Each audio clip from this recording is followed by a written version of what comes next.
This posh neighborhood, what brings you here? Our residence is in that towering condo over yonder. This enclave isn't exactly your scene, you know. Imagine bumping into him again. The wealthy fellow who betrayed me for a younger woman, leaving me in the lurch. And now, they're both casting their judgmental gaze down upon me, still clad in modesty and simplicity, huh? Oh, by the way, I happen to be pulling in $100,000 a year now. $100,000 a year must be quite the struggle, isn't it? Unexpectedly, my husband chimed in. My name's Evelyn, 28, and I'm employed by a ceramics company. It all traces back to a family trip during middle school, when we visited a pottery market my mom adored. Now, it's my livelihood. While I relish pursuing my passion professionally, I've contemplated that remaining unattached might not be so bad after all. Life is full of surprises, never quite knowing what encounters lie ahead. Engaged in a town revitalization endeavor for a pottery market, I crossed paths with Jack, affiliated with an events firm, and our courtship began. Evelyn revels in her craft, and her dedication garners my respect. With her, I feel assured of building a home together, he'd often affirm. I harbored no intentions of relinquishing my career post-nuptials, thus, I believed we could navigate through it.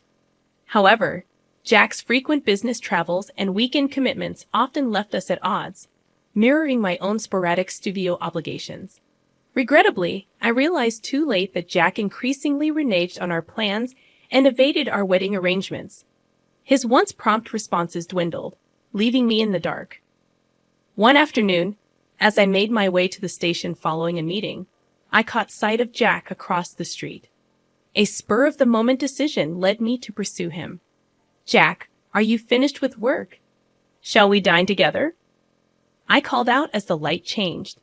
To my dismay, he stood there, accompanied by a striking woman with lengthy limbs, her arm intertwined with his. Evelyn, what brings you here? What an unexpected coincidence, he remarked, his tone betraying a hint of discomfort. I had just wrapped up a work meeting nearby when I stumbled upon Jack. Are you still at it, Jack? I inquired, though it didn't seem like he was engaged in business. Despite the circumstances, I maintained my composure, aware of his profession's nature, where he often mingled with models and companions. I greeted them both calmly. This is Grace, a model, Jack introduced her with a warm smile. Grace exuded style and elegance, a natural fit for her profession. Ah, so it's work-related, I thought, feeling a hint of relief. Though I couldn't shake the discomfort of their intertwined arms, I reasoned it might be commonplace in her line of work. Hello, I'm Evelyn, engaged to him, I offered as a greeting. Jack's demeanor suddenly shifted, and Grace, after a quick appraisal, burst into laughter. What, she's the fiancé? Oh dear, we've been discovered, Jack, she chuckled, turning to him. I told you to make haste. Now that we're here, let's set things straight, she declared, meeting my gaze directly. Jack turned to me with a grave expression. Evelyn, I'm dating Grace, he declared flatly. Shock washed over me as I struggled to comprehend his words. What? Jack, what are you saying? I stammered, bewildered by the sudden revelation. Grace interjected, her tone casual. Jack pursued me at an outdoor festival event, claiming he would end things with you. She disclosed matter-of-factly. So, thanks for everything up until now, she added, her words cutting deep. Wait, Jack, can't we discuss this? I implored, desperate for clarity. However, Jack remained resolute. There's nothing more to discuss. My decision is made. Grace is everything I want, cute, stylish, and perfect. She's only 24 and comes from a wealthy family, he declared, his tone final. Jack, stop this nonsense. Just because my dad's a CEO doesn't mean I'll accept this, Grace interjected, her frustration evident. I'm going to marry Grace and become part of her family, Jack asserted, his resolve unwavering. You're quitting your job? I questioned, incredulous at the turn of events. The reality of the situation began to sink in, my engagement shattered, my future uncertain. Do you not love your work anymore? Grace inquired. It's more lucrative than my current job. Jack explained. Oh, and make sure to cancel the wedding venue. Don't worry, I'll cover the cancellation fee since it's my fault. Wow, Jack, that's so responsible, Grace commended. I just want to be with Grace as soon as possible. So cool. I managed to keep my composure, preventing myself from fainting. There seemed to be no point in saying anything more. It was evident that Jack was completely taken with Grace. I understand, I finally uttered. I can't cry yet, not in front of these people. Keep working hard, covered in dirt, I added as they walked away, arms still intertwined, laughter trailing behind them. 2 years post my breakup with Jack, as I turned 30, I remained dedicated to my work. Now, I held no regrets about that man. In fact, I considered myself fortunate not to have married only to be deceived later on. That's how I perceived it. The process of crafting pottery energized me, and someone had been silently observing my efforts. Andrew, a craftsman at the pottery studio I had collaborated with for years. Despite initially thinking he was solely interested in ceramics, Andrew invited me to dinner. On the third occasion, he confessed his feelings. Surprised but also elated, I respected him as a craftsman. However, burdened by a significant trauma from my past, I hesitated to enter a new relationship. With honesty, I disclosed everything to him. I had announced my engagement at work and among the pottery studio associates, so he was already aware of its cancellation. He listened quietly, offering his usual kind smile. That must have been tough, he acknowledged empathetically. Yes, I was actually shocked when I heard you were getting married. I believed it was only natural for someone as exceptional as you to have a partner, and I often blamed myself for not making a move sooner. His words caught me off guard. When you attempted to smile and announce the cancellation of your marriage, I wanted to offer my support immediately, but I understood you needed time. So I threw myself into my work, hoping to create pottery that would bring you comfort. Since then, you've been on my mind, and believe it or not, I've garnered some attention.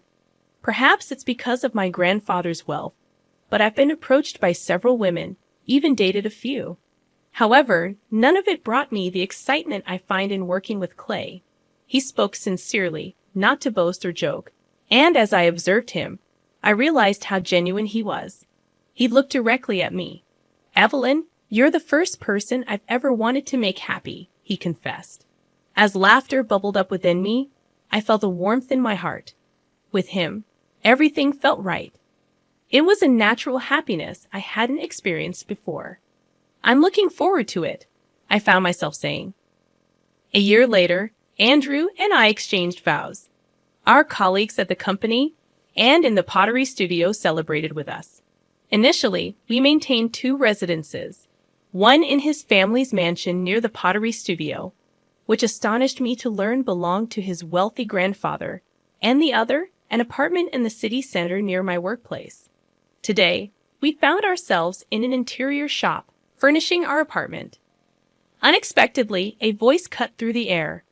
Is that plain Jane over there, Evelyn? It had been over 3 years, but Jack, my former fiancé, stood before us. With him was his model wife, Grace, whom he had married as he declared. Grace, once lively in social media and magazines, appeared different, less charming, her expression harsher. Jack's sneering smile betrayed a lack of his usual energy. Hey, this is a fancy neighborhood. What are you doing here? He taunted. Do you need a permit to shop in such a place? This store is expensive, not your typical scene, especially for someone like you, still clinging to that plain and poor aesthetic, huh? Their unchanged, condescending attitude left me feeling disgusted, and I harbored no expectations for an apology. That's right, if someone as uncool as you hangs around, it'll lower the store's reputation. People might think we're poor too. Jack jeered, his unsolicited bragging only adding to the annoyance. Did you come all the way here? Our house is that famous high-rise over there, on the 25th floor, he added, with a tone dripping with arrogance. Their relentless provocation grated on me, but I knew arguing would be futile. So I chose to remain silent, disliking the idea of dignifying their remarks with a response. Jack, however, persisted.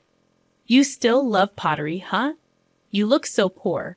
Oh, by the way, I make $100,000 a year now, he boasted, as if to punctuate his superiority. The sudden comment from Andrew caught us off guard. 100,000 a year? That must be tough, he remarked, surprising us all. Wait, who's this guy? Jack inquired, finally acknowledging my husband's presence. Nice to meet you. I'm Andrew. Evelyn used to work with you, I believe? Andrew introduced himself politely. They seemed momentarily taken aback, only to quickly revert to their mocking tone. Wow, you got married. Well, plain people suit each other, really, Jack sneered, dismissing Andrew. What's with that tough comment earlier? He challenged, glaring at my husband. Living on the 25th floor of that high-rise and making only $100,000? That's right, I make $100,000, he continued, his arrogance oozing. With grace, Andrew responded, Unfortunately, we're not struggling. Is that so? Your wife doesn't look too happy, though. What's wrong, Grace? He retorted, his words cutting through the air. Undeterred by their laughter, Andrew took my hand, signaling our departure. Dealing with people who lack a future will only lead to trouble. Let's leave quickly, he urged me, his voice calm but firm. As we walked away, their insults and false bravado faded into the distance. Don't be sore losers. Don't come here again. Don't pretend you're from around here, Andrew replied, unfazed by their mockery. But we do live in opulent towers, he continued as they burst into laughter, fabricating obvious lies out of jealousy. With dignity intact, we left, ignoring their taunts and choosing to rise above their petty remarks. I can't believe we ran into them there. I'm really sorry, Andrew. I apologized as we walked. I'm the one who should be sorry. Maybe it was rude of me to worry about their finances upon first meeting. This is why I'm told I can't read the room, my husband replied with a hint of seriousness. I almost burst into laughter at his response. It wasn't him who was rude, clearly, but living in that high-rise so close to us. I'd hate to run into them again. Our apartment was near theirs, and we had considered their building, but we're glad we chose differently, my husband replied reassuringly. It's okay. They won't be there much longer. Weren't that woman's parents wealthy? Do you know their name? I was stunned, not understanding what he meant. A few days later, as my husband and I were leaving the entrance, Jack's voice suddenly called out. There you are. You really do live here. Jack and Grace appeared, and I was surprised. Why are you here? Help us? We're being kicked out of the high-rise. Why? For not paying rent. Then it's only fair. This had nothing to do with us. Wait, we were allowed to delay payment until now, but suddenly they won't wait anymore, all because of your husband, Grace shouted. How is that my husband's fault? I interjected, feeling the tension rise. Your husband owns that high-rise, Grace exclaimed, her face flushed with frustration. It's not me, it's Dad. What? It originally belonged to my grandfather, but now I think it's in Dad's name. Well, it doesn't matter. The management company said if we don't pay, they'll start eviction proceedings. That's only natural. It's not a charity, Jack explained. What? That's why I said $100,000 a year must be tough. What do you mean by that? Jack shouted in confusion. With a combined income of $100,000, a couple could live quite comfortably. But the rent for the 25th floor, there is $5,000 a month, right? He added, his voice tinged with disbelief. I assume you factored in taxes? What? And on top of that, you're indulging in brands. It's almost like you're heading toward bankruptcy, Grace criticized sharply. Grace, you were the one who wanted to live there. When did we start falling behind on rent? Jack questioned, confusion etched across his face. It's because of the socializing on the high floors, expensive lunches, spas, bags, and jewelry. I have to have the best, or I won't be taken seriously. You could simply choose not to associate with such people. What is keeping up appearances so important that you go into debt for it? Jack raised his voice, seemingly in shock. You mean we're in debt on top of not paying rent? That's the hardship of staying on top among the upper floors, he continued, incredulous. As a model, I can't be seen in shabby clothes. There's hardly any modeling work for you now, right? That explains why she's been out of sight lately. It's tough in that industry, constantly new and younger faces. I murmured, earning a fierce glare from Grace. Shut up, you plain Jane. Damn it, Grace, you said you'd handle the finances, and now you're telling me we're not even paying rent. Jack confronted Grace. But her parents are rich, right? You always bragged about that. They should help. I offered what sounded like helpful advice. Evelyn, her family's business has been struggling since last year, and they're not in a position to help. Andrew interjected calmly. Wait, perhaps that's why they can't afford the rent now. Maybe they were getting help from her family before. Wait, how do you know about Dad's company? Jack's tone shifted, his disbelief evident. My grandfather is a conglomerate chairman. What conglomerate? We're talking serious wealth here, Andrew explained calmly. Your father's company used to have dealings with us, but not anymore, Andrew continued, maintaining his composure. Then why didn't you say that when we met last time? It's unseemly to brag about such things. Are you mocking me? Jack's irritation surfaced. Andrew is a renowned potter. Customers wait months for his ceramics. We're also creating affordable items to reach more people, and our online sales always sell out. My husband never relied on his grandfather's money. Don't lump us together with you, I intervened, setting the record straight. After smiling, my husband returned to a serious expression and looked at Jack and Grace. Normally, if rent is 3 months overdue, the contract can be terminated and eviction proceedings start. After that, if there's still no payment, forced eviction follows in 2 to 3 months. That's clearly stated in your high-rises contract. Andrew explained matter-of-factly. We waited 5 months because we believed Grace's story, that she pleaded for more time, saying her husband was ill and their income had decreased. What the hell are you doing, Grace? Jack's face turned pale, and Grace was nearly in tears. We looked into it, my husband said simply. I learned about their past from Evelyn, but we're happy now, and running into them was just a coincidence. So what? But what did you say when you met Evelyn again? Not a word of apology, just insults. That's unacceptable, that's ridiculous, and I was genuinely worried. Earning $100,000 and living in that high-rise seems impossible, Jack remarked. What? You should be relieved we found out before your debt increased further. My husband replied calmly, causing Jack and Grace to gape at his smile. I was impressed with his effortless response. Not sarcasm, just honesty.